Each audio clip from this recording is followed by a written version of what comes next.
Selamat pagi, Bapak Ibu Saudara sekalian yang kami kasih dalam Tuhan Yesus Kristus. Selamat berjumpa kembali dengan kami dari Restoration Christian Church di Los Angeles. Hari ini hari Minggu tanggal 17 November tahun 2024. Saya Hari Lee, Gembala Sidang, dan kita akan membahas sebuah topik yang saya beri judul Yerusalem Baru atau The New Jerusalem, yang akan kita ambil dari kitab Wahyu pasal yang ke-21 ayat 1 sampai dengan ayat yang keempat, yang kelima. Dan kita awali dengan doa. Tuhan Yesus, kami terima kasih untuk kebenaran firman-Mu. Kau berbicara kepada kami, Engkau menyingkapkan setiap rasa firman yang masih terselubung, memampukan kami mengerti, dan boleh menjadi pelaku kebenaran firman-Mu yang pasti memerdekakan kami saat kami melakukannya. Terpuji Engkau, bersyukur dalam nama Tuhan Yesus. Haleluya. Amin. Baik, Bapak Ibu Saudara sekalian, mari kita buka Alkitab kita kepada kitab Wahyu, pasal yang ke-21, ayat 1 sampai dengan ayat yang ke-5. Saya bacakan untuk kita sekalian. Lalu aku melihat langit yang baru dan bumi yang baru. Sebab langit yang pertama dan bumi yang pertama, yang sekarang kita diami ini, telah berlalu. Dan laut pun tidak ada lagi. Laut pun tidak ada lagi. Dan aku melihat kota yang kudus, Yerusalem yang baru, turun dari sorga, dari Allah, yang berhias bagaikan pengantin perempuan yang berdandan untuk suaminya. 3. Lalu aku mendengar suara yang nyaring dari tahta itu berkata, lihatlah, kemah Allah ada di tengah-tengah manusia, dan ia, Allah, akan diam bersama-sama dengan mereka. Mereka akan menjadi umatnya, dan ia akan menjadi Allah mereka. Dan ia akan menghapus segala air mata dari mata mereka, dan maut tidak akan ada lagi. Laut tidak ada, maut tidak ada. Tidak akan ada lagi perkabungan, atau ratap tangis, atau duka cita, sebab segala sesuatu yang lama itu telah berlalu. Ayat yang kelima. Ia yang duduk di atas tahta itu berkata, lihatlah, aku menjadikan segala sesuatu baru. Dan firman-Nya, tuliskanlah, karena segala perkataan ini adalah tepat dan benar. Perhatikan itu, segala perkataan ini adalah tepat dan benar. Karena yang bersabda itu adalah Allah. Jadi mari kita perhatikan dengan baik-baik akan apa yang kita pelajari pada hari ini tentang The New Jerusalem atau Yerusalem baru ini. Saya mulai dengan sebuah ilustrasi terlebih dahulu. Seseorang menulis, saya senang mendengar lagu yang berjudul Oh Yerusalem, di mana petikan lirik lagu ini dapat mengobarkan kerinduan orang-orang percaya untuk berada dan masuk di dalam kota Yerusalem baru ini. Kota mulia yang ditulis dalam kitab Wahyu, di mana tidak ada duka cita dan air mata di dalamnya. Bagaimana keadaan kota tersebut? Apa yang kelak akan kita dapati di sana? Siapakah orang-orang yang ditolak untuk dapat masuk ke sana? Kita akan melihat beberapa fakta berdasarkan penglihatan yang diterima oleh Rasul Yohanes, murid yang dikasihi oleh Tuhan Yesus. Pertama, Yerusalem baru akan turun dari sorga, bukan dibentuk atau didirikan oleh manusia. Kedua, Allah sendiri akan menjadi bait suci dan kemuliaan Allah meneranginya sehingga tidak memerlukan matahari dan bulan. Dalam Wahyu 21 ayat 22 dan 23. Ketiga, orang-orang keji, najis, dan pendusta tak akan masuk ke sana. Tetapi hanya mereka yang namanya tertulis dalam kitab kehidupan. The Book of Life, singular, the book. Kalau kita baca Wahyu, ada dua macam buku tuh. Satu the Book of Life, satu lagi the books, plural. The Book of Life ini tidak berisi daftar dosa. Karena orang-orang ini telah diselamatkan. Dosanya telah ditanggungkan kepada Yesus Kristus. Kalau yang plural, itu mencantumkan daftar dosa orang itu. Nah, gambaran yang cukup jelas bukan? Pastilah setiap orang percaya rindu untuk diperbolehkan masuk dan menikmati indahnya kehidupan di Yerusalem baru ini. Jadi, selain memastikan bahwa kita telah menerima Yesus sebagai Tuhan dan Juru Selamat kita secara pribadi, jagalah hidup kita sedemikian rupa agar kita dapat melakukan hal-hal yang benar di hadapan Tuhan dan tidak melakukan hal-hal yang keji, hal-hal yang najis, atau menjadi pendusta. Mohonlah agar kasih karunia-Nya dicurahkan hari lepas hari, sehingga kita dapat menjalani kehidupan yang berkenan kepada Allah. Nah, dan kelak kita diperkenankan menikmati indahnya suasana Yerusalem baru bersama Yesus Kristus Juru Selamat kita.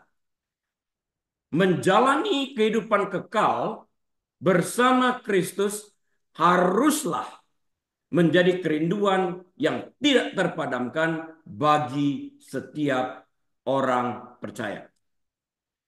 Bapak Ibu Saudara sekalian, sebelum kita berbicara tentang Yerusalem baru, disclaimer saya ini, sebelum kita berbicara tentang Yerusalem baru, kita perlu mengetahui terlebih dahulu bahwa dalam eskatologi Kristen, eskatologi yang berbicara tentang akhir zaman disebut eskatologi, eskatologi Kristen, Yerusalem baru turun dari surga.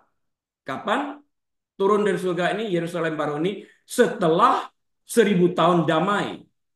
Mengacu pada nubuat Alkitab yang terutama ditemukan dalam kitab Wahyu, di mana kota surgawi yang disebut Yerusalem baru digambarkan turun dari surga ke bumi setelah periode 1000 tahun masa damai. Millennial Kingdom. Ya, dan kebenaran yang menandakan puncak kerajaan Allah di bumi. Di sana nggak ada tipu lagi, di sana cuma ada kebenaran.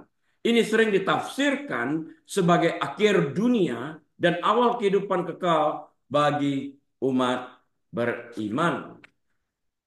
Jadi dalam masa 1000 tahun damai ini, Tuhan belum melemparkan setan ke dalam lautan api, tapi mengikat mereka.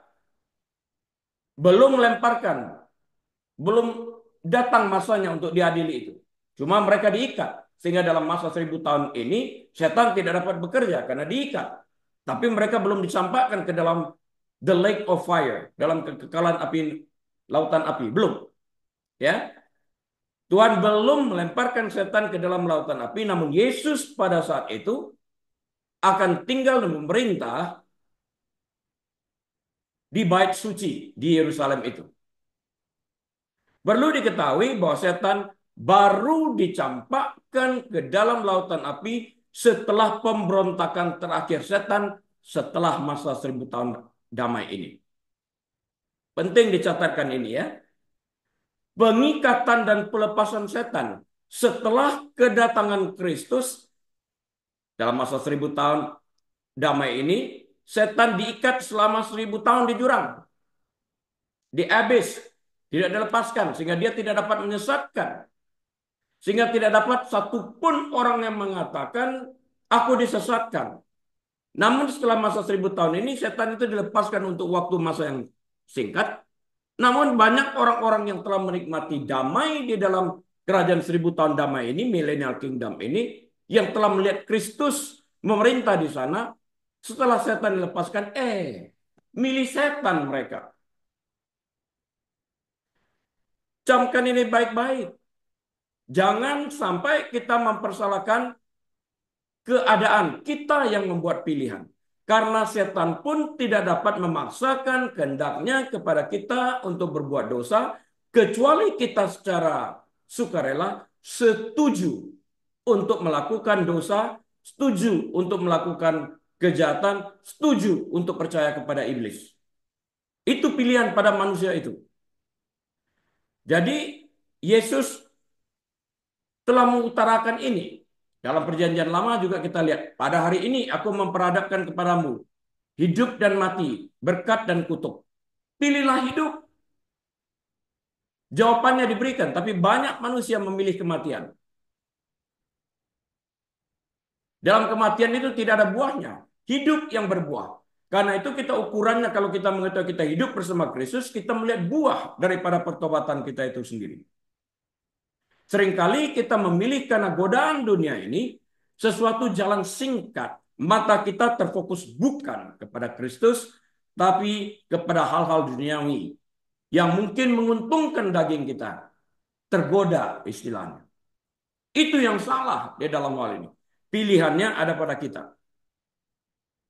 Pikirkan baik-baik. It's not worth it untuk memilih keinginan daging ini. Jadi pengikatan dan pelepasan setan setelah kedatangan Kristus, setan diikat selama 1000 tahun di jurang dalam masa 1000 tahun damai ini. The Millennial Kingdom ini. Pembebasan dan pemberontakan setan terjadi setelah 1000 tahun masa damai. Setan dilepaskan untuk sementara waktu dan memberontak terhadap Tuhan dan orang-orang kudusnya. Namun dari orang-orang pilihan ini yang telah menikmati pemerintahan Kristus dalam masa 1000 tahun damai ini, ada juga yang berpihak kepada setan. Setelah itu mereka dicampakkan ke dalam lautan api. Nggak ada chance lagi itu. That's it. Kekalahan setan dan penampakan ke dalam lautan api. Setan dikalahkan dan dilemparkan ke dalam lautan api. Ini penampakan yang diberikan kepada Rasul Yohanes. Luar biasa sekali. Karena itu saya mengajak, marilah kita belajar dari Alkitab tentang peringatan-peringatan yang telah diberikan. Kalau kita ke supermarket tuh banyak warning. Ini preposisi sekian-sekian. Awas kanker di pom bensin, awas kanker. Peringatan-peringatan diberikan kepada kita. Peringatan yang ini pasti dan benar karena dikatakan ini benar, tuliskan. Supaya orang itu mengetahui tentang kebenaran yang akan datang ini, supaya jangan tertipu, dimanipulasikan, terkecoh oleh iblis dan akhirnya mendarat di kekekalan api neraka. Kalau di dunia ini aja tangan kita terbakar 10 detik kita nggak mau, kita tarik dari kita, mengapa mau dibakar dalam kekekalan? Bukankah ini sebuah kebodohan? Penghakiman tahta putih yang besar dalam Alkitab bahasa Inggris disebut sebagai the Great White Throne Judgment. The Great White Throne Judgment berbeda daripada Bema Seat atau the Judgment Seat of Christ. So, it is not the same. The Great White Throne Judgment atau penghakiman tahta putih yang besar tidak sama dengan Bema Seat atau the Judgment Seat of Christ. Kursi pengadilan Kristus. Setelah kekalahan setan, penghakiman tahta putih yang besar terjadi. Jadi baru terjadi the Great White Throne Judgment, di mana orang-orang yang tidak percaya dihakimi dan dijatuhi hukuman ke dalam lautan api bersama dengan iblis yang dicampakkan ke tempat itu dalam kekekalan. Bema Seat, tahta pengadilan Kristus, ini untuk mengadili orang percaya.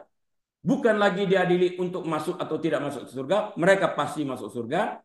Tapi dalam Bema Seat atau tahta pengadilan Kristus ini, orang Kristen diadili untuk menentukan jenis crown, jenis mahkota yang akan diberikan kepada mereka. Jangan sampai berpikir, yang penting masuk surga lah, nggak dapat mahkota, nggak ada masalah. Anda akan menyesal. Karena Alkitab juga berkata, do not come empty-handed. Karena setiap orang yang memiliki mahkota ini, dia menaruhnya itu di depan kaki, di depan tahta anak domba Allah ini. Kalau nggak punya, apa yang mesti kita berikan? Turunnya Yerusalem baru setelah penghakiman takhta putih yang besar, setelah the great white throne judgment, Yerusalem baru turun dari surga dan zaman kekal dimulai. Ingat baik-baik ya, kapan New Jerusalem atau Yerusalem baru itu turun?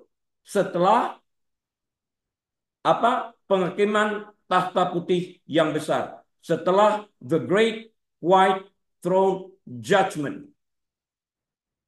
Oke, baru turun di sana. Jangan disesatkan. Sekarang kita pelajari, apakah Yerusalem baru itu? Yerusalem baru yang disebut juga kemah suci Allah atau kota suci atau kota Allah, kota surgawi dan Yerusalem surgawi secara harfiah adalah surga di bumi. Surga di bumi. Itu dia pada waktu itu. Kota ini disebutkan dalam Alkitab di beberapa tempat. Seperti misalnya dalam Galatia 4 ayat yang ke-26.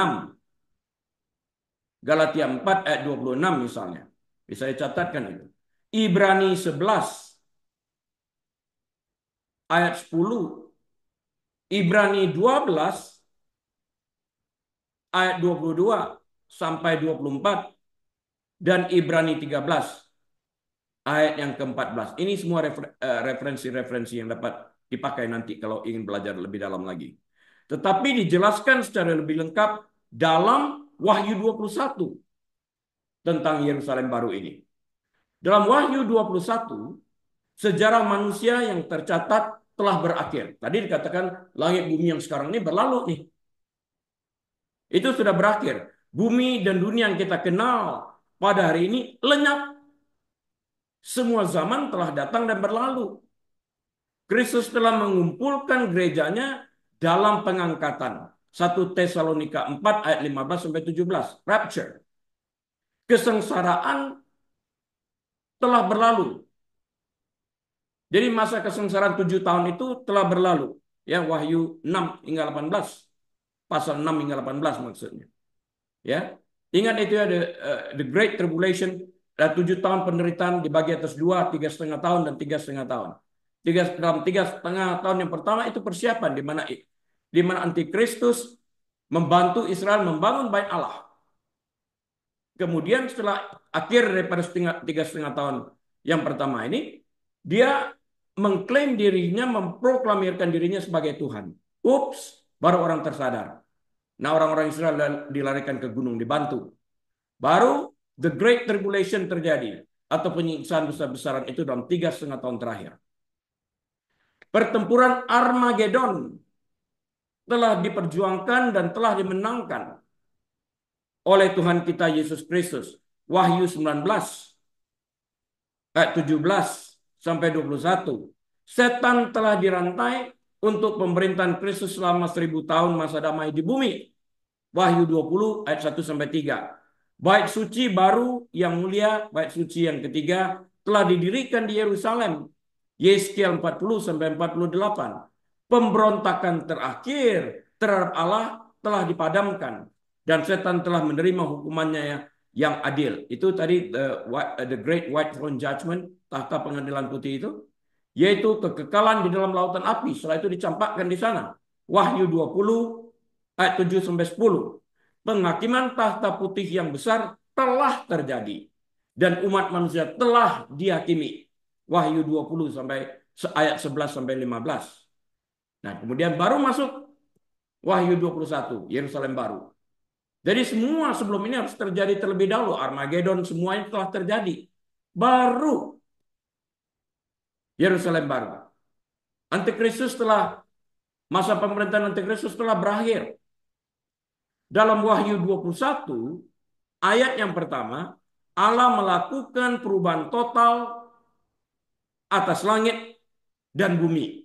Yesaya 65 ayat 17.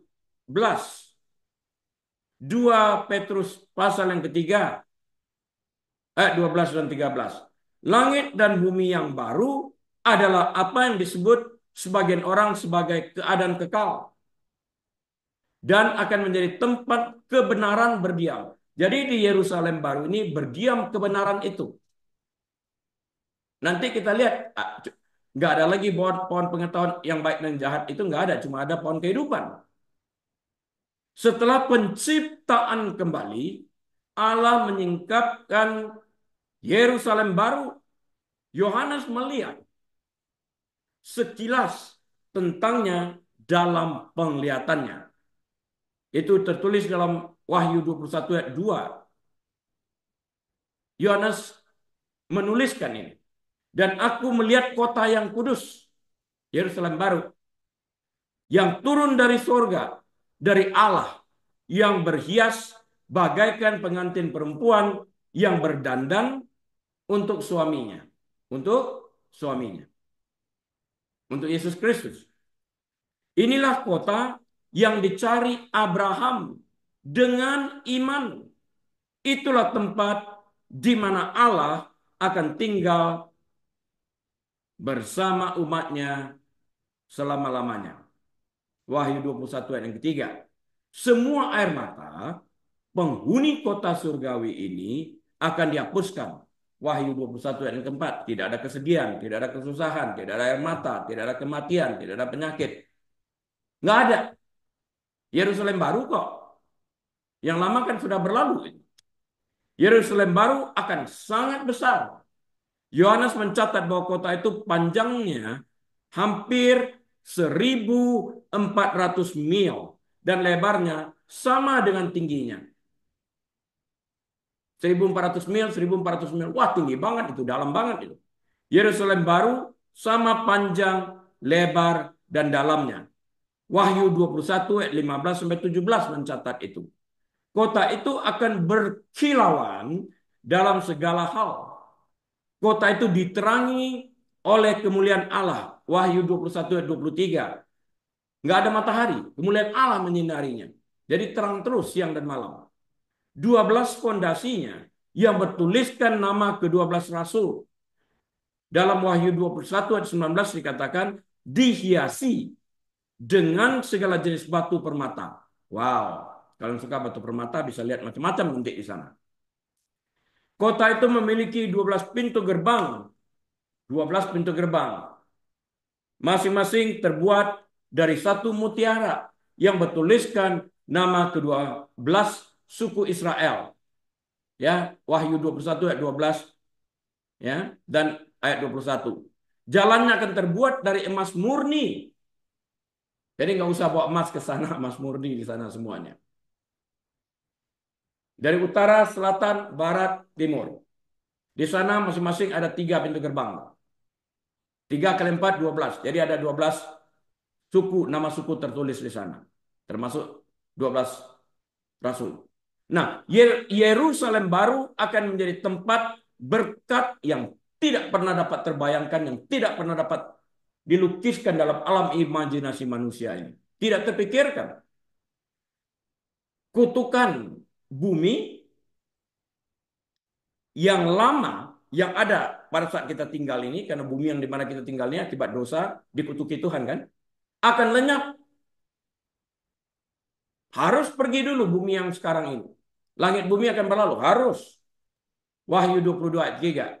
Di kota itu, artinya di Yerusalem yang baru, ada pohon kehidupan untuk menyembuhkan bangsa-bangsa dan sungai kehidupan. Wahyu 22 ayat 1 sampai 2. Lihat, cuma ada pohon kehidupan untuk menyembuhkan bangsa-bangsa. Sebentar.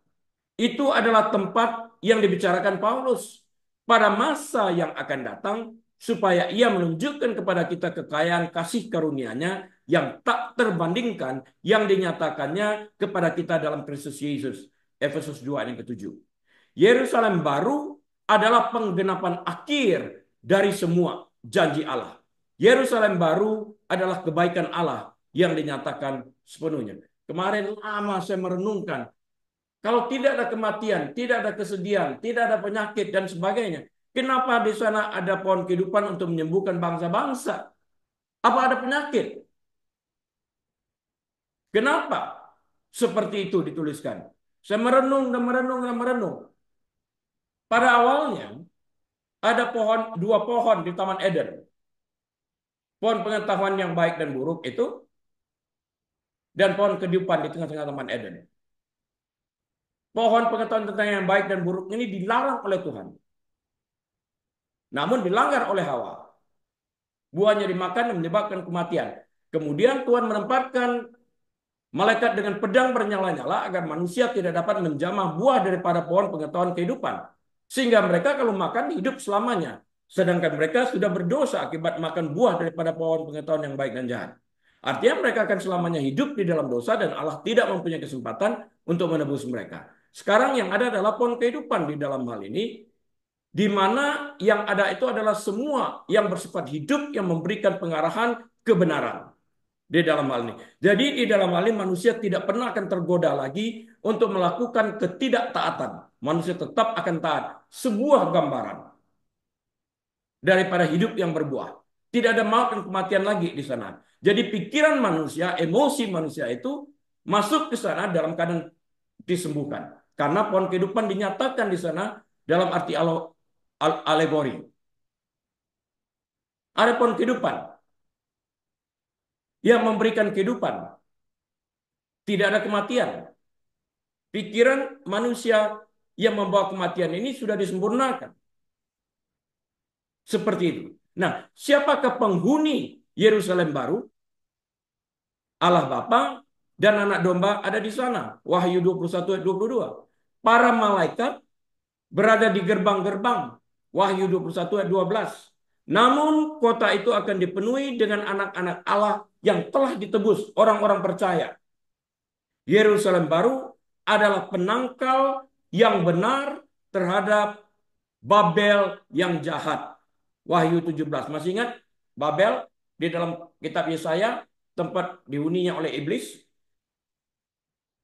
Di mana Babel ini dihancurkan oleh penghakiman Allah dalam Wahyu 18. Telah runtuh Babel, telah runtuh Babel. Oke? Orang-orang jahat memiliki kota mereka. Dan Allah memiliki kotanya, Yerusalem baru. Kita termasuk kota yang mana? Babel besar atau Yerusalem baru? Bagi orang yang percaya, yang sudah diselamatkan, yang percaya kepada Yesus Kristus, kita akan diam di Yerusalem baru. Bagi mereka yang di luar Kristus, berada di dalam Babel besar. Oke? Jika kita percaya bahwa Yesus anak Allah, percaya dengan hati ya, percaya dengan pikiran itu knowledge, percaya dengan hati itu iman, percaya bahwa Yesus anak Allah mati dan bangkit kembali dan telah meminta Tuhan untuk menyelamatkan kita melalui kasih karunia-Nya, maka kita adalah warga Yerusalem baru. Di dalam Kristus Yesus, Allah telah membangkitkan kita bersama dengan Dia dan memberikan tempat bersama-sama dengan Dia, Yesus Kristus, di sorga. Karena itu Dia katakan, aku pergi ke sorga untuk menyiapkan tempat bagimu. Efesus 2 yang ke-6 ya. Kita memiliki suatu bagian warisan yang tidak dapat binasa, yang tidak dapat tercemar, dan yang tidak dapat layu, yang tersimpan di sorga bagi kita. 1 Petrus 1 ayat yang keempat.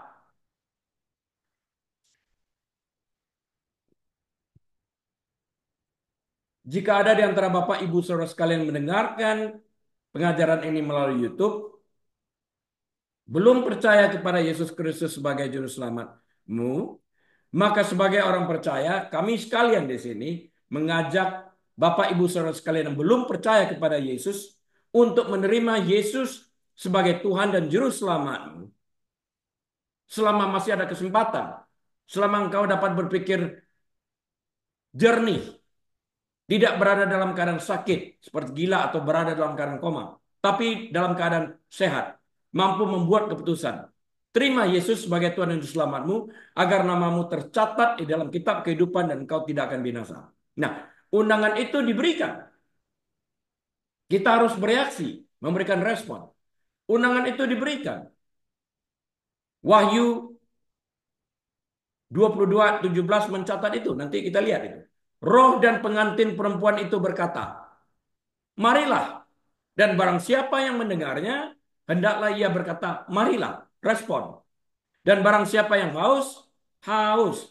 Hendaklah ia datang dan barang siapa yang mau, hendaklah ia mengambil air kehidupan dengan cuma-cuma. Wahyu 22:17. Ini undangan diberikan.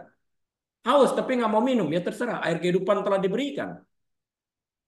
Keselamatan telah diberikan, tapi tidak mau raih, tidak mau datang ke sana. Pilihannya pada Anda masing-masing. Jadi sekali lagi saya tegaskan, neraka tidak pernah diciptakan untuk manusia, tapi diciptakan untuk setan. Namun, Alkitab juga jelas mengatakan di mana Bapamu berada, di situ engkau berada. Jika engkau tidak percaya kepada Tuhan, maka iblislah yang menjadi bapamu sehingga engkau berada di tempat di mana bapamu berada. Di mana iblis berada? Neraka, tempatnya. Sehingga engkau yang menolak Kristus menjadikan iblis bapamu, engkau akan berada di tempat itu juga di dalam kekekalan. Setelah mati, keputusan yang engkau buat di dunia tidak dapat diubah lagi. Jadi percuma berdoa untuk orang-orang mati, nggak ada gunanya. Keputusan diambil pada waktu hidup. Apakah langit baru dan bumi baru itu? Apa sih artinya? Kita pelajari. Dalam Wahyu 21 ayat 1, Yohanes melihat sesuatu yang spektakuler banget. Ya. Dia tulis begini. Lalu aku, maksudnya Yohanes, melihat langit yang baru dan bumi yang baru, sebab langit yang pertama dan bumi yang pertama, yang kita huni saat ini, telah berlalu. Dan laut pun tidak ada lagi. Nggak ada lagi laut. Bumi yang baru dan langit yang baru ini terkadang disebut sebagai keadaan kekal. Seperti yang terlihat dalam Wahyu pasal 21 dan pasal 22. Bumi yang baru akan menjadi tempat tinggal kekal bagi orang-orang yang percaya kepada Yesus Kristus. Kota suci ini, Yerusalem baru, kita berdiam di sana. Kitab suci memberi kita beberapa perincian tentang langit yang baru dan bumi yang baru. Langit dan bumi saat ini telah lama menjadi sasaran kutukan Tuhan karena dosa manusia. Dikutuki sejak manusia jatuh di dalam dosa. Semua ciptaan mengeluh seperti orang yang sakit bersalin, tercatat dalam Roma 8 ayat 22. Sambil menantikan penggenapan rencana Tuhan dan anak-anak Allah yang akan dinyatakan. Roma 8 ayat 19. Langit dan bumi akan berlalu suatu saat.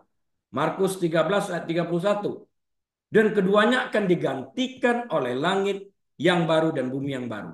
Ya dong, yang pertama harus berlalu dulu, baru yang baru datang. Make sense? Seperti itu. Ya. Kapan itu terjadi? Setelah the great white throne judgment, setelah penghakiman takhta putih yang besar.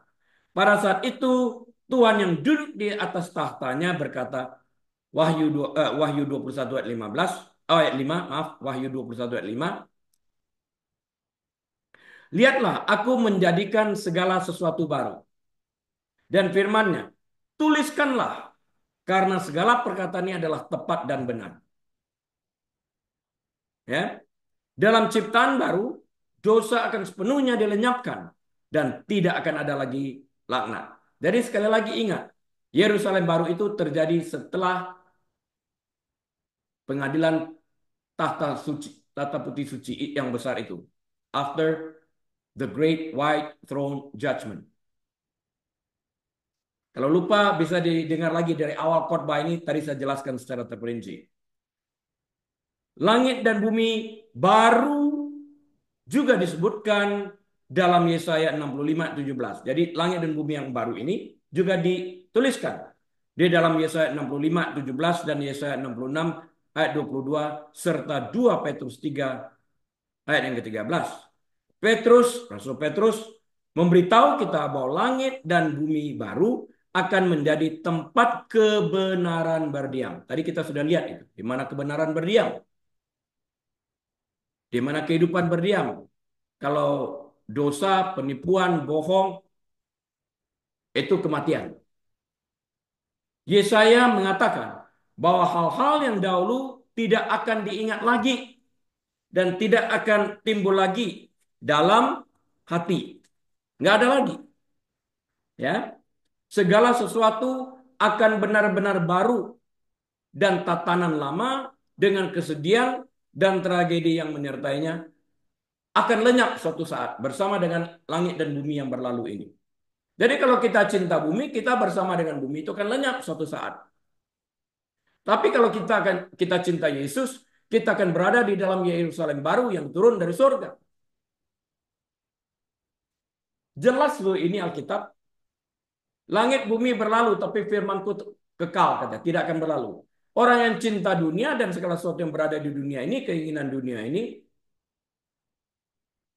saat dunia itu berlalu, orang itu pun berlalu karena dia cinta dunia. Bumi baru akan terbebas dari dosa, kejahatan, penyakit, penderitaan, dan kematian. Bumi baru akan serupa dengan bumi kita saat ini, tetapi tanpa kutukan dosa. Nggak ada lagi laknat di sana. Bumi baru akan menjadi bumi seperti yang Tuhan inginkan pada awalnya. Bumi baru akan menjadi Eden yang dipulihkan, turun dari surga. Disempurnakan.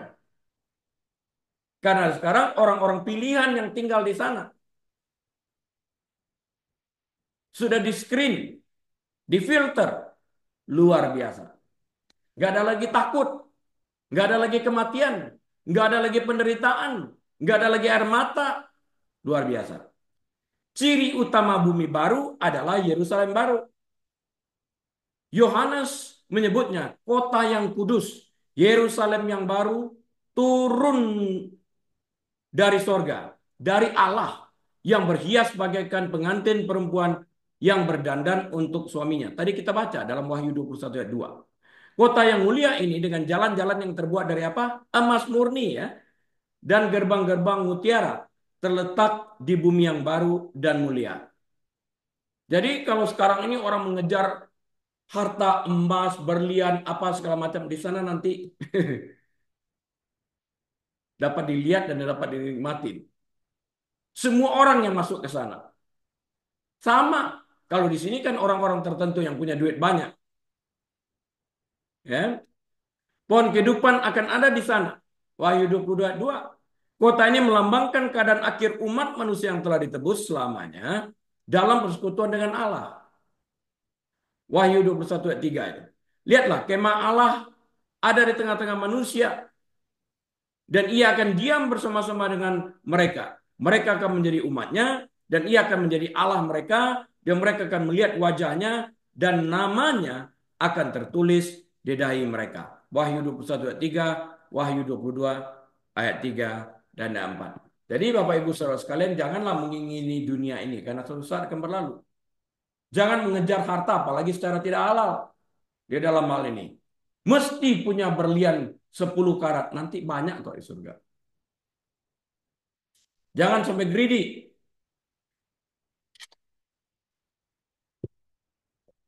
Yang penting kalau di dunia nggak dapat, kepengen masuk surga nggak masuk surga karena tidak percaya kepada Yesus, juga nggak nikmatin kok kemuliaan di surga itu. Berkat surgawi itu nggak bisa kita nikmatin juga. Harus masuk. Di langit dan bumi yang baru, kitab suci mengatakan ada 7 hal yang tidak ada lagi. Tadi kita sudah sebut beberapa. Kita lihat ya rangkumannya. Satu, tidak ada lagi laut. Ingat tadi, tidak ada lagi laut. Wahyu 21 ayat 1. Tidak ada lagi kematian. Wahyu 21 ayat yang keempat. Tidak ada lagi duka cita. Wahyu 21 ayat yang keempat juga. Tidak ada lagi tangisan. Wahyu 21 ayat yang keempat juga. Tidak ada lagi rasa sakit. Wahyu 21 ayat yang keempat. Banyak di sana. Tadi telah kita baca. Tidak ada lagi laknat atau kutukan. Wahyu 22 ayat yang ketiga. Dan tidak ada lagi malam. Wahyu 22 ayat yang kelima. Anak domba yang sempurna ini yang menjadi penerang di sana. Kemuliaannya bersinar. Nah, penciptaan langit dan bumi yang baru mendatangkan janji bahwa Allah akan menghapuskan segala air mata dari mata mereka. He will wipe it out. No more tears. Wahyu 21 yang keempat. Peristiwa ini terjadi setelah masa kesusahan besar. Setelah kedatangan Tuhan yang kedua kali. Setelah kerajaan 1000 tahun. Setelah pemberontakan terakhir. Setelah Armageddon. Setelah penghakiman terakhir setan, the great white throne judgment, dan setelah penghakiman tahta putih yang besar itu ya, the great white throne judgment, penghakiman tahta putih yang besar. Gambaran singkat tentang langit baru dan bumi baru merupakan pandangan terakhir tentang keabadian yang diberikan Alkitab, dan kita dapat melihat gambaran itu seutuhnya. Ini keuntungan memiliki Alkitab. Apa tujuan tembok-tembok di sekeliling kota Yerusalem baru ini? Ini perlu kita pertanyakan. Kalau cuma ada kehidupan di sana, tidak ada kejahatan, tidak ada kematian, tidak ada penyakit, tidak ada air mata, kenapa perlu tembok-tembok ini? Tembok-tembok ada, tapi pintu gerbangnya semua terbuka. Why? Perlu kita pelajari. Harus kritis dalam berpikir. Kita katakan think critically ya, critical thinking. Analisakan semua yang didengar, dilihat, dan dibaca. Waktu kita membaca firman juga harus begitu. Tapi stay within the context ya. Nah, dimulai dengan Wahyu 21 ayat yang 9, Yohanes mencatat penglihatan terakhirnya menggambarkan kota Allah. Yerusalem baru, tempat orang-orang percaya kepada Kristus akan menghabiskan hidup kekal mereka di sana. Yerusalem baru adalah penggenapan akhir dari semua janji Allah. Wahyu 21 ayat yang ke-11 menggambarkan kota itu penuh dengan kemuliaan Allah dan cahayanya sama seperti permata yang paling indah. Bagaikan permata yaspis. Bagaikan. Tidak persis sama. Lebih mulia lagi. Lebih indah lagi. Jernih seperti kristal. Sebetulnya Yohanes tidak mempunyai kata-kata dalam bahasa manusia untuk dapat menggambarkan ini. Seperti, atau bagaikan katanya. Itu yang paling dekat yang dapat dikiaskan oleh dia. Disinilah kitab suci memberi kita gambaran yang begitu agung, sehingga kita dapat melihat sekilas, hanya sekilas, kemuliaan surga yang kekal. Sama seperti Musa hanya dapat melihat punggung Tuhan, tidak dapat melihat wajah Tuhan. Tapi nanti kita dapat. Dalam bagian ini, seorang malaikat Allah telah membawa Yohanes ke puncak sebuah gunung yang besar dan tinggi. Dari sana Yohanes melihat ke bawah kota suci ini dan mencoba menggambarkan hal yang tak terlukiskan dengan kata-kata manusia.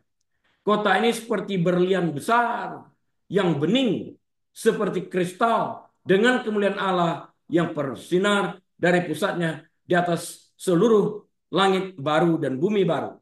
Seperti ini loh, seperti ini loh. Tapi lebih daripada itu, nggak ada kata-katanya untuk mengkiaskan ini, untuk menggambarkan ini. Dia melihat, tapi dia in awe. Dia begitu terpukalnya. Nggak ada kata-kata, dia hanya dapat melihat, namun tidak dapat melukiskan dengan kata-kata manusia apa yang dilihatnya. Karena itu dia memilih kata-kata seperti bagaikan atau seperti. Seluruh kekekalan bermandikan kemegahan dan kemuliaannya. Wow, tidak diperlukan matahari di sana. Kemudian dalam Wahyu 21 ayat yang ke-12, Yohanes beralih dari menggambarkan penampakan umumnya ke desain eksteriornya yang dimulai dengan tembok-tembok di sekeliling kota itu. Nah, kata-kata manusia tidak mampu, sekali lagi saya katakan, kata-kata manusia yang ada dalam bahasa manusia ini tidak mampu menggambarkan apa yang Yohanes coba sampaikan. Itulah sebabnya Yohanes terus-menerus menggunakan perumpamaan, sering mengatakan itu seperti, itu bagaikan. Sesuatu yang lain artinya sebetulnya seperti ini loh, tapi lain, enggak seperti yang saya gambarkan ini, enggak ada kata-katanya.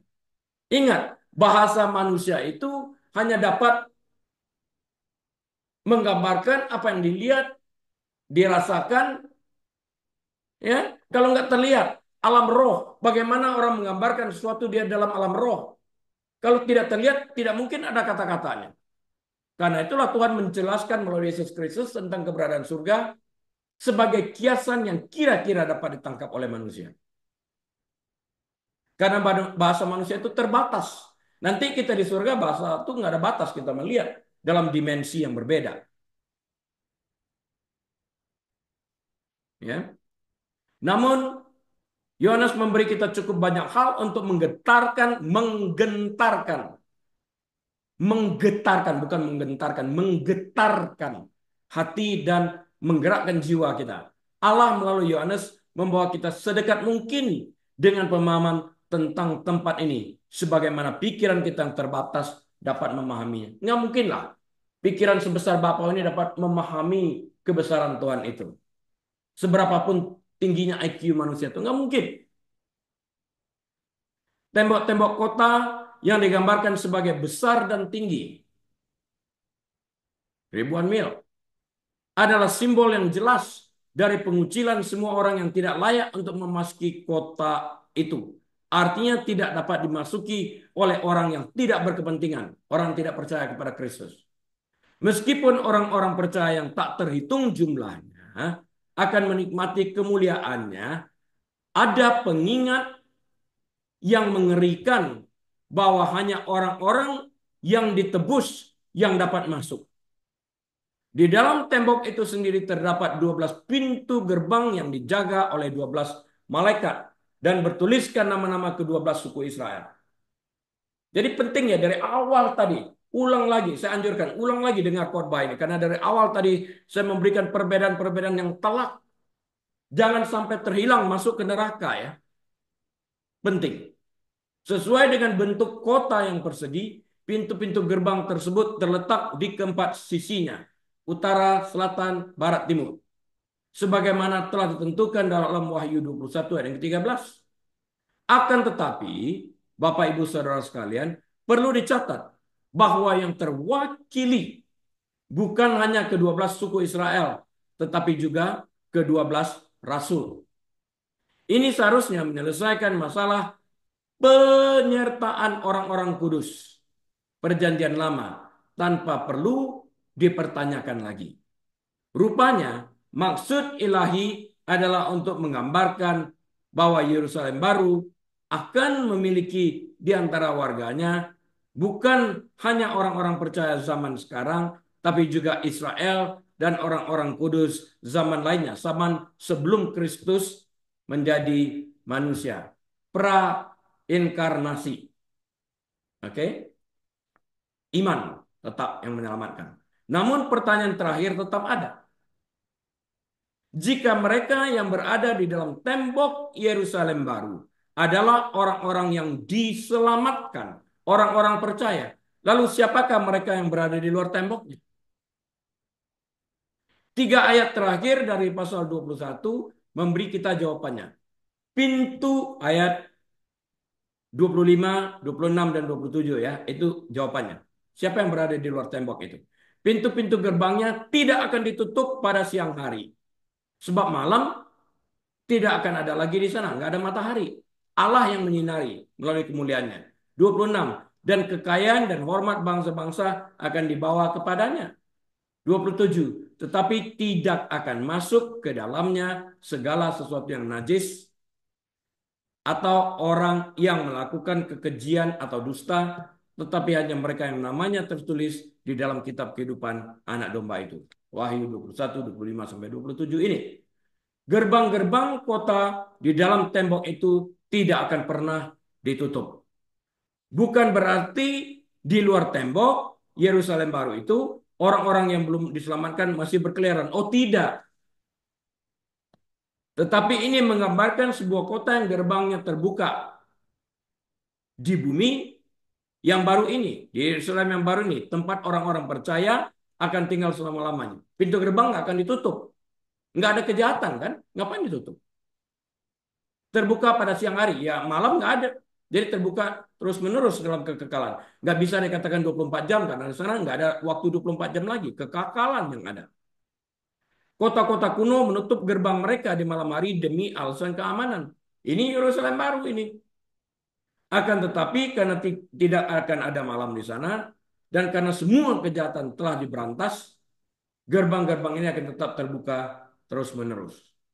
Jadi di dalam orang itu bebas masuk keluar melalui pintu gerbang. Itu tempat orang percaya semuanya, mau di dalam tembok atau di luar tembok. Ini kan Yerusalem baru. Orang yang tidak percaya kan berada di Babel yang besar. Ingat itu. Kitab Wahyu tampaknya menggambarkan banyak sekali aktivitas yang datang dan pergi dari kota itu. Tetapi semua yang masuk dan keluar adalah mereka yang ditebus oleh darah anak domba. Orang-orang yang tidak ditebus berada jauh di luar kota, dalam kegelapan luar di neraka Babel besar ini. Matius 8 ayat 12. Dimasukkan ke dalam lautan api. Wahyu 20 ayat 14-15. Dan tidak akan pernah dapat mendekati kota suci. Sekali masuk neraka, tetap berada di neraka di dalam kegelapan. Tadi saya katakan kalau 10 detik aja jaringnya terbakar nggak mau, tarik buru-buru, adu-adu kesakitan, ngapain mau dibakar dalam kekekalan di neraka? Ngapain? Begitu banyak. Kemarin baru saya lihat penyesatan-penyesatan lagi. Aku nggak percaya ini, aku nggak percaya. Ya terserah. Mau percaya kepada Kristus atau tidak, your choice. Masa Tuhan begitu kejam? Tuhan mengasihi semua orang. Iya, tapi dia memberikan pilihan karena kasihnya itu. Yesus sendiri dan juga Yohanes secara khusus menyebut orang-orang yang tidak kudus sebagai mereka yang tidak akan memasuki kota itu sebagai seperti yang tertulis dalam Wahyu 22 ayat 15. Apa kata Wahyu 22 ayat 15? Tetapi anjing-anjing, bukan binatang benaran ya, ini gambaran. Dan tukang-tukang sihir, orang-orang sundal, para pelacur, orang-orang pembunuh, penyembah-penyembah berhala, dan setiap orang yang mencintai dusta yang melakukannya tinggal di luar. Oke, di dalam kekekalan api neraka. Sebaliknya, orang-orang yang namanya tercatat dalam kitab kehidupan anak domba bebas untuk memasuki kota suci. Mereka memiliki hidup kekal dan menjadi pemilik dan menjadi milik juru selamat mereka yang setia, Yesus Kristus, dan diam di dalam The New Jerusalem atau Yerusalem baru ini. Anak domba yang telah menebus mereka dengan darahnya, Wahyu 5 ayat 9, tidak akan pernah menghapus nama mereka dari kitabnya. Wahyu 3 ayat 5 tetap tercantum. Dan akan memberi mereka hak atas pohon kehidupan dan akses masuk ke kota itu. Wahyu 22 ayat 14.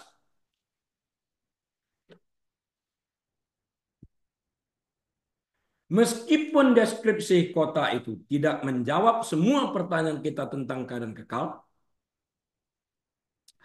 wahyu yang diberikan kepada Yohanes menggambarkan masa depan yang indah dan mulia bagi semua orang yang menaruh kepercayaan mereka kepada Allah yang hidup dalam Yesus Kristus. Ya, lihat waktu kita jalan-jalan, kita tanya orang, bagus nggak? Waktu kita sudah pergi, kita akan memilih kembali ke tempat yang bagus. Tempat yang nggak bagus, kita nggak mau. Ini kita belajar dari penglihatan, kita belajar dari Alkitab. Surga itu tempat yang bagus, neraka itu tempat yang tidak bagus. Kenapa mau milih neraka dengan tidak memilih Kristus? Foolishness. Ya. Sebaliknya, wahyu itu mengungkapkan kepada kita bahwa ketika akhir zaman benar-benar tiba, tidak akan ada lagi kesempatan bagi seseorang untuk bertobat dan diterima di surga. Once you die, that's it. No more chance to make changes. Kebenarannya adalah ini. Pembaharuan rohani terjadi dalam kehidupan saat ini, bukan di akhirat. Pilih saat ini, selama masih ada pikiran sehat. Selama masih sadar. Kalau sudah koma atau gila nggak bisa. Apa pentingnya perkataan Yesus? Lihatlah aku menjadikan segala sesuatu baru dalam Wahyu 21:5 tadi. Berapa pentingnya perkataan ini? Pada mulanya Allah menciptakan langit dan bumi. Dan ia menyatakan bahwa segala sesuatu itu amat baik. Betul. Kejadian 1 ayat 31 kan. Namun manusia berdosa. Sehingga merusak ciptaan Allah. Dunia tidak lagi baik. Manusia yang merusaknya. Dari Kejadian 3 hingga Wahyu 20, bumi dan setiap orang di dalamnya mengalami dosa dan kematian. Namun sesuatu akan berubah setelah penghakiman takhta putih yang besar yang kita pelajari tadi. Setelah dosa dihakimi untuk selama-lamanya, Allah menjanjikan langit dan bumi yang baru di mana penderitaan, rasa sakit, dosa, dan kematian akan berakhir untuk selama-lamanya. Ya dosa nggak ada lagi. Penciptaan di masa depan ini memberi orang percaya harapan dan mempengaruhi kehidupan kita di bumi saat kita dengan penuh harap menantikan janji yang digenapi. Lihatlah, aku menjadikan segala sesuatu yang baru. Awal usulnya Tuhan mempunyai rencana manusia itu hidup di dalam kekekalan. Tapi manusia memilih memihak kepada setan dan melakukan kejahatan, tindakan dosa. Rusak manusia. Karena itu diberikan penebus. Diciptakan Yerusalem baru. Ya, yang sekarang ini berlalu. Tidak ada lagi pohon pengetahuan yang baik dan jahat. Nggak ada. Yang ada pohon kehidupan. Jadi yang masuk ke dalam Yerusalem baru itu orang-orang pilihan sudah. Orang-orang yang telah disaring.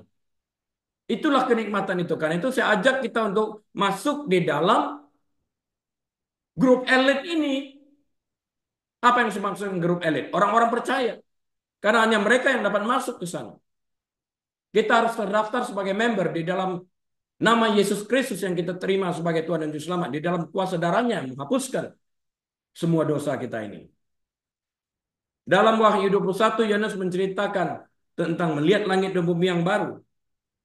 Ia melihat kota suci yang megah, tempat Allah tinggal di antara umatnya. Disinilah Allah berjanji untuk menghapus setiap air mata dari mata umatnya. Tidak akan ada lagi kematian, tidak ada duka cita, tangisan atau rasa sakit. Akhirnya semua ciptaan akan terbebas dari kekuasaan dan dampak dosa. Nggak ada. Setelah mengamati semua ini, Yohanes melihat Yesus duduk di atas tahtanya dan menyatakan, lihatlah aku menjadikan segala sesuatu baru. Jadi setelah sesuatu baru dia katakan, lihat nih baru. Nggak ada tangisan lagi ya, nggak ada penyakit lagi ya, nggak ada kematian lagi ya, nggak ada dosa lagi ya, nggak ada pohon pengetahuan yang baik dan buruk lagi ya. Wow, luar biasa ini. Mau dong. Langit dan bumi yang baru inilah yang dirindukan orang percaya. Abraham juga merindukannya bersama dengan semua ciptaan. Lihat Roma 8 ayat 19. Ketika seorang percaya kepada Allah untuk keselamatan, Roh Kudus tinggal di dalam dirinya. It is no longer I who live, but Christ lives in me, kata Rasul Paulus. Dan ia menjadi ciptaan baru.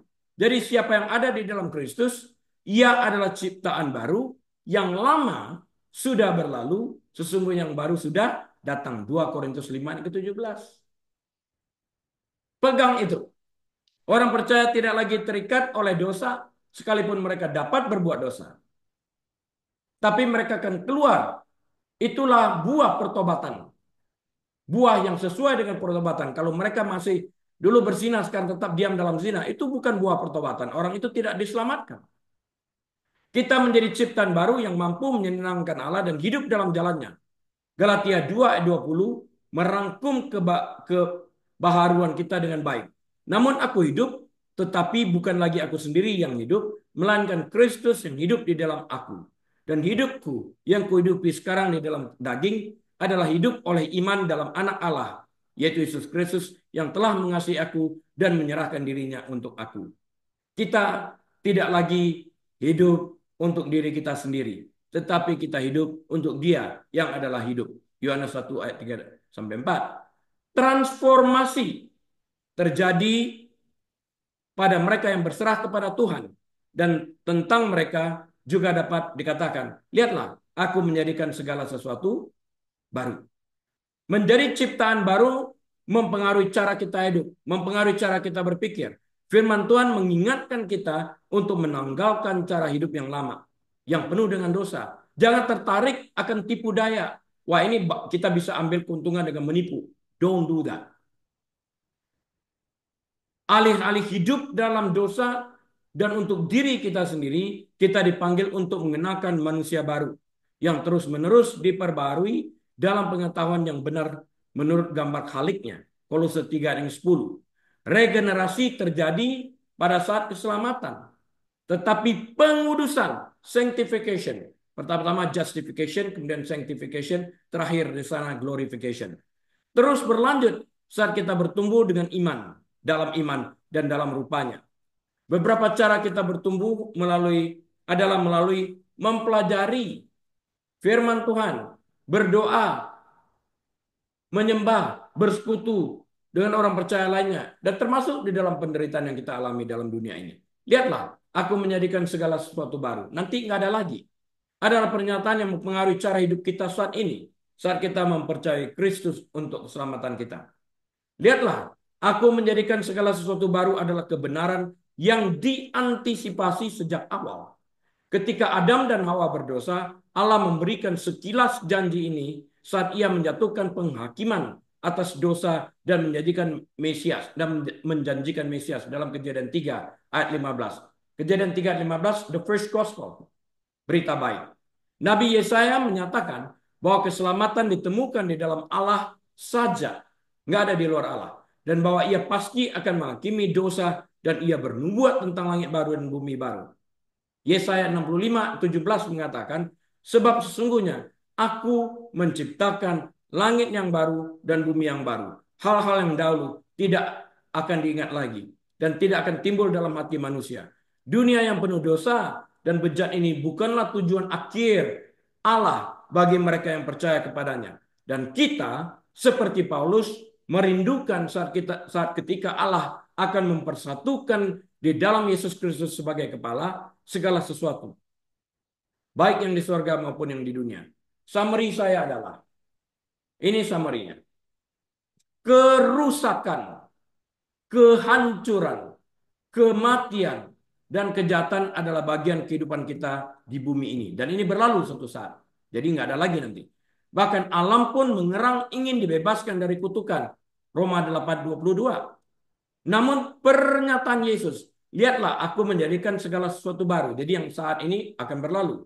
Memberi harapan bahwa suatu hari nanti kita akan terbebas dari konsekuensi dan dampak dosa dan akan hidup bersama Yesus di langit dan bumi yang baru. Kebenaran ini membuat kita hidup dengan harapan yang besar, berusaha untuk lebih mengenalnya, menjadi lebih sepertinya, dan membuatnya dikenal. Masa depan kita yang penuh harapan adalah yang mengubah cara kita hidup dan kita menantikan Yesus yang menjadikan segala sesuatu baru. Amin. Mari kita berdoa. Tuhan Yesus, kami bersyukur berterima kasih untuk kebenaran firman-Mu. Tolong kami Tuhan, berikan kami hikmat, marifat agar kami setia dan menjadi pelaku yang aktif dan proaktif. Jauhkan daripada kami untuk bersekutu dengan dunia. Jauhkan kami daripada itu ya Tuhan. Lepaskan kami daripada keinginan duniawi ini, agar kami melekat kepada keinginan-Mu. Jemaat yang dikasihi Tuhan, mari kita angkat kedua tangan dan buka pintu hati kita. Tuhan memberkati engkau dan melindungi engkau.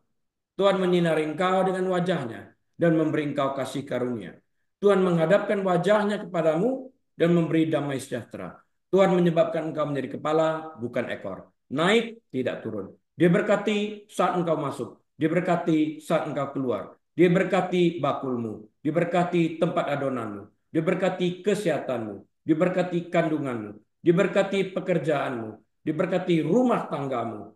Apapun yang kau kerjakan dengan kedua tanganmu, Tuhan yang membuat berhasil agar engkau dapat mempermuliakan Tuhan. Dan biarlah kita dapat membuka lembaran waktu kita ini dengan hati penuh, dengan ucapan syukur dan terima kasih, dengan hikmat marifat dari Allah Bapa, damai sejahtera dari Tuhan Yesus Kristus, dalam persekutuan yang manis dan erat bersama dengan Tuhan Allah Roh Kudus, saat ini bahkan sampai selama-lamanya. Yesus Tuhan datang kali keduanya, menjemput kita semua yang percaya kepadanya. Haleluya. Amin. Baik Bapak, Ibu saudara sekalian, atas izin Tuhan kita akan bertemu kembali minggu depan. Shalom, saya Harili, mohon diri.